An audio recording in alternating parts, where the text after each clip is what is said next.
آیت نمبر 49۔ اعوذ باللہ السمیع العلیم من الشیطان الرجیم، بسم اللہ الرحمن الرحیم۔ قال آمنتم قبل ان آذن لكم انه لكبيركم الذي علمكم السحر وَلَسَوْفَ تَعْلَمُونَ لَأُقَطِّعَنَّ أَيْدِيَكُمْ وَأَرْجُلَكُمْ مِنْ خِلَافٍ وَلَأُصَلِّبَنَّكُمْ أَجْمَعِينَ قَالُوا لَا غَيْرَ إِنَّا إِلَىٰ رَبِّنَا مُنْقَلِبُونَ إِنَّا نَطْمَعُ أَنْ يَغْفِرَ لَنَا رَبُّنَا خَطَايَانَا أَنْ كُنَّا أَوَّلَ الْمُؤْمِنِينَ۔ صدق اللہ العظیم۔ قال آمنتم لہو، فرعون کہنے لگا جادوگروں سے کہ تم ایمان لے آئے ہو، لا چکے ہو، قبل ان آذن لکم، میری اجازت سے پہلے، انہ لکبیرکم الذی علمکم السحر، یقیناً نعوذ باللہ موسیٰ تمہارا جادو میں بڑا استاد ہے۔ وَلَسَوْفَ تَعْلَمُونَ، اب ان قریب تم اس کا انجام دیکھ لو گے۔ لَأُقَطِّعَنَّ أَيْدِيَكُمْ وَأَرْجُلَكُمْ مِنْ خِلَافٍ، میں الٹی جانب سے تمہارے ہاتھ پاؤں کاٹ دوں گا ضرور۔ وَلَأُصَلِّبَنَّكُمْ أَجْمَعِينَ، اور ضرور تمہیں سولی پر لٹکا دوں گا سب کو۔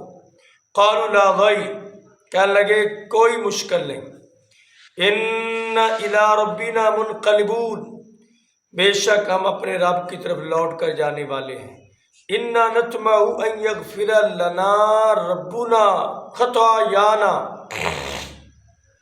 بے شک ہمیں مکمل امید ہے کہ ہمارا رب ہماری غلطیوں کو معاف کر دے گا۔ ان کننا اول المؤمنین، اور ہمیں یہ بھی امید ہے کہ ہم پہلے ایماندار بننے والے ہیں۔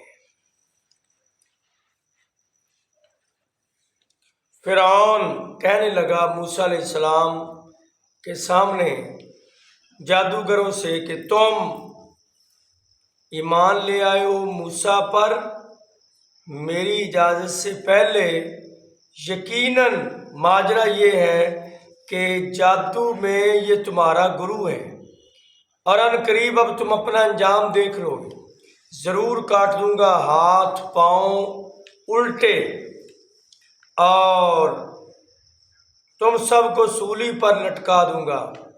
کہنے لگے کوئی مشکل نہیں، ہم یقیناً اپنے رب کے پاس لوٹ کر جانے والے ہیں، اور بے شک ہمیں امید ہے کہ ہمارا رب ہماری غلطیوں کو معاف کر دے گا، اور یہ بھی کہ ہم پہلے ایماندار بننے والے ہیں۔ یہ سارے واقعہ کا لب لباب اور خلاصہ ہے جو آج کی 3 آیات ہیں۔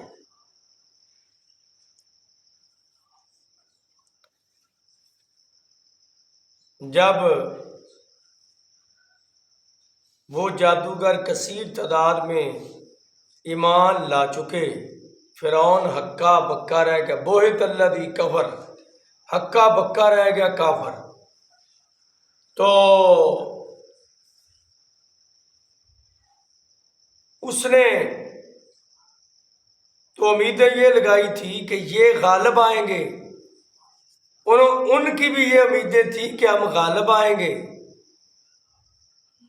اور ان کو انعام و اکرام دے کر اپنا قریبی وزیر مشیر بنایا جائے گا، لیکن معاملہ الٹ ہوا۔ وہ ایمان لے آئے تو یہ بخلا کر کہنے لگا کہ مجھ سے پوچھا ہی نہیں، میں رب ہوں، اس کے بقول میں رب ہوں، تو تم موسیٰ پر ایمان لے آئے اور مجھ سے اجازت بھی نہیں لی، یعنی اس کے کہنے کے مطابق ایمان لانے کے لیے بھی بادشاہ فرعون سے اجازت لینے کی ضرورت تھی۔ آگے سے ایک اور بہتان لگا دیا، کہنے لگا بس مجھے آج سمجھ آئی ہے، تھا خدا سمجھ بعد میں آئی ہے، وہ یہ کہ یہ نعوذ باللہ موسیٰ پیغمبر تمہارا گرو ہے، استاد ہے، تم اس کے چیلے ہو۔ اچھا، اگر اس سے پہلے سمجھ ہوتی تو وہ ان کو سامنے مقابلے میں نہ لاتا، استاد کے مقابلے میں شاگردوں کو نہ لاتا، تو لیکن اسے سمجھ ہی بعد میں آئی۔ پھر کہنے لگا کہ اب تمہارا انجام دیکھنا وہ برا ہوگا، دایاں ہاتھ کاٹ دوں گا، بایاں پاؤں کاٹ دوں گا، ایسے الٹا، دایاں ہاتھ کاٹوں گا، بایاں پاؤں کاٹوں گا، پھر لولے لنگڑے کر کے الٹا سولی پر لٹکا دوں گا۔ اگر جان کی ضرورت ہے تو ایمان چھوڑ دو۔ انہوں نے کہا لا دوئی، کوئی ٹینشن نہیں۔ اچھا، یہ لفظ کتنا قیمتی ہے، کہنے لگے کوئی ٹینشن نہیں۔ یہ وہی جادوگر تھے جو مقابلے میں آنے سے پہلے کہہ رہے تھے کہ اگر ہم جیت گئے تو ہمیں ملے گا کیا، ہمیں ملے گا کیا؟ اس نے کہا تمہیں سب کچھ ملے گا جو تم مانگو گے، انعام اکرام بھی ملے گا، عزت وقار بھی ملے گا، عہدہ اور تقرب بھی ملے گا، تم غالب تو آؤ۔ جب وہ ایمان کے اس نور سے منور ہو گئے تو پھر ان کا انداز ہی بدل گیا۔ پہلے پیسوں کے لالچی اور حریص، اور جب ایماندار بنے تو پھر ان کا لہجہ کہتے ہیں پیسے درکنار، ساری دنیا قربان، اپنی جانیں بھی قربان ہو سکتی ہیں لیکن ایمان پر سودے بازی نہیں ہو سکتی۔ وہی تو پھر یہاں سے اندازہ لگا لیں کہ جس کے اندر یہ ایمان آ جائے وہ گھٹیا دھوکے بازی والی فراڈ والی باتیں کرتا ہی نہیں۔ کہ کہنا یہ چیز 1 نمبر دینی 2 نمبر، پیسے 1 نمبر کے اور ورائٹی 2 نمبر دینی ہے، کہنا کچھ کرنا کچھ، یہ ایمان نہیں ہے۔ السلام علیکم۔ جن کا ایمان تھا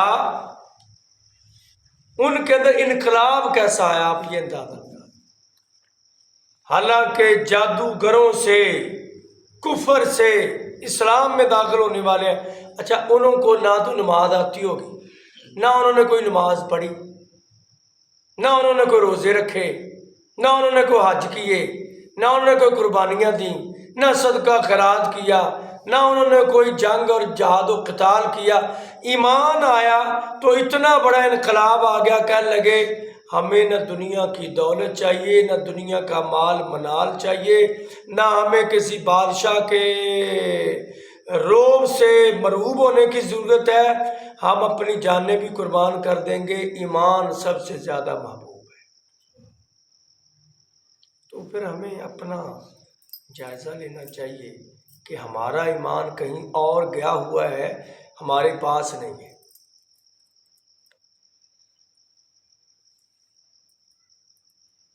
ایمان ہو اور بندہ بے نماز ہو، یہ اسلام میں تصور نہیں۔ ایمان ہو اور بندہ دھوکے باز ہو، یہ اسلام میں تصور نہیں۔ ایمان، اور اس لیے سورہ الحجرات آپ پڑھیں، آئے بنو تمیم کے لوگ آ کر کلمہ پڑھ کے مسلمان ہو گئے، کہنے لگے آمنا، ہم ایماندار ہو گئے۔ اللہ نے کہا میرے نبی ان سے کہو وَلَٰكِن قُولُوا أَسْلَمْنَا، تم یہ نہ کہو کہ ہم ایماندار ہو گئے، ایمان اور چیز ہے، تم اسلام قبول کر چکے ہو کلمہ پڑھ کے، لیکن ایمان تمہارے اندر ابھی آیا نہیں، جب وہ آئے گا تمہارے اندر انقلاب آ جائے گا، ابھی تم زبان سے کہہ کر مسلمان ہوئے ہو، یعنی اسلام اور چیز ہے، ایمان اور چیز ہے۔ کہنے لگے نہیں خدشہ، کوئی ڈر نہیں، کوئی خوف نہیں، کوئی پریشانی نہیں، اللہ کی بارگاہ میں ہم پیش ہونا چاہتے ہیں اور اچھے انداز سے پیش ہونا چاہتے ہیں اور اس امید سے پیش ہونا چاہتے ہیں کہ ہمارا رب ہمارے گناہوں کو معاف کر دے۔ پہلے جو ہو چکے سو ہو چکے، آئندہ اب کوئی گنجائش نہیں ہے گناہوں کی، اور ہم یہ اس بات پر بھی پر امید ہیں کہ اس ملک میں پہلے ایمان لانے والے ہیں۔ یہ فرعون کی قوم تو مسلمان نہیں ہوئی، ہم پہلے ہیں جو ایمان لانے والے ہیں، اس قوم سے کلمہ پڑھ کر پیغمبر موسیٰ کے ساتھیوں میں شامل ہو رہے ہیں۔ تو یہ اللہ تعالیٰ نے واقعہ کا نچوڑ، لب لباب، خلاصہ اور مغز بیان کیا کہ ایمان ایسی قیمتی دولت ہے، وہ انقلاب پیدا کر دیتی ہے، وہ ایک ایسی چینجنگ بندے کے اندر۔ جناب عمر وہ کہتے تھے 100 اونٹ ہوں پھر مزہ آتا ہے، جب کلمہ پڑھا ہر چیز قربان کر دی۔ اور اسی طرح جناب صحابہ اکرام کو سب کو دیکھ لیں، ایمان ان کے اندر ایسا تھا جس کو قرآن نے کہا زینہ فی قلوبکم، ایمان کے ساتھ ان کے دلوں کو اللہ نے مزین کر دیا۔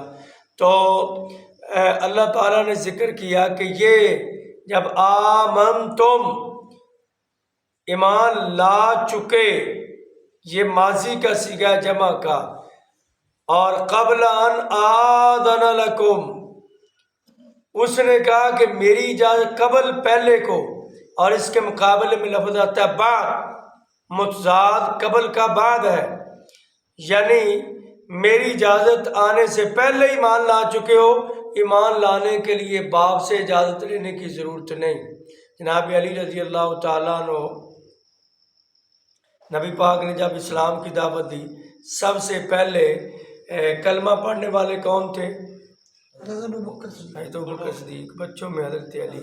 حضرت علی نے نبی پاک کی دعوت سن کر اپنے باپ ابو طالب کے پاس آ گئے، آ کر کہنے لگے کہ میں کلمہ پڑھ لوں نبی پاک کا؟ اجازت لی باپ سے، نبی پاک سے پوچھا کہ میں اجازت لے لوں باپ سے اس معاملے میں؟ نبی پاک نے فرمایا اجازت لینے کی ضرورت نہیں، یہ ابھی بات پھیلانے کی، اب چونکہ یہ آپ کے علم میں ہوگا ابتدائی اسلام کا آغاز خفیہ طریقے سے ہوا، ابھی پوچھنے کی ضرورت نہیں۔ وہ کہنے لگے میں اپنے باپ سے پوچھ لوں؟ کہا نہیں، پوچھنے کی ضرورت نہیں۔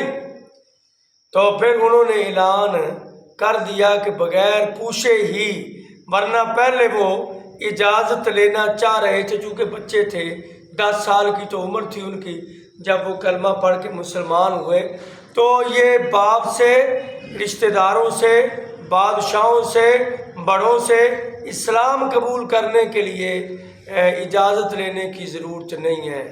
اسلام بندے کے اندر یہ آزادی فکر دیتا ہے۔ اور سحر اور سحر، آگے لفظ ہے سحر، سحر اور سحر میں فرق ہے۔ سحر کہتے ہیں جادو کو، سحر کہتے ہیں صبح کو۔ اور صوفہ ہم نے پڑھا پہلے، کس لیے آتا ہے؟ ان قریب۔ سین اور صوفہ یہ آتا ہے ان قریب کے لیے۔ ولا صوفہ، فلا صوفہ، فا تاکید کے لیے، لام تاکید کے لیے، صوفہ ان قریب کے لیے۔ لأقطعن، لام تاکید کے لیے، نون سکیلہ بھی تاکید، ضرور ہر ممکن صورت میں تمہارے ہاتھ پاؤں کاٹے جائیں گے۔ خلاف کہتے ہیں ایک دایاں ایک بایاں۔ اصلبنکم سلیب سے ہے، سلیب تو پتہ ہے نا، سلیب سولی، پھانسی، اور اسی سے اصلبنکم، پھانسی پہ لٹکا دیں گے۔ اسی کو انگلش میں کہتے ہیں ہینگ کرنا، ہینگ، اسی سے لفظ ہے ہینگر، جو جس پہ کپڑے لٹکائے جاتے ہیں۔ تو اجمعین جمع سے ہے، لا غیر، کوئی ہمیں پریشانی نہیں، یہ دکھ سے یعنی کوئی ہمیں اس کا ملال نہیں، کوئی رنج نہیں، کوئی دکھ نہیں۔ منقلبون، لوٹنے والے، نطمع، ہمیں طمع ہے، ہمیں امید ہے، ہمیں یہ حرص ہے کہ اللہ تعالی ہمیں گناہوں سے معاف کر دیں گے، ہمارے گناہوں کو۔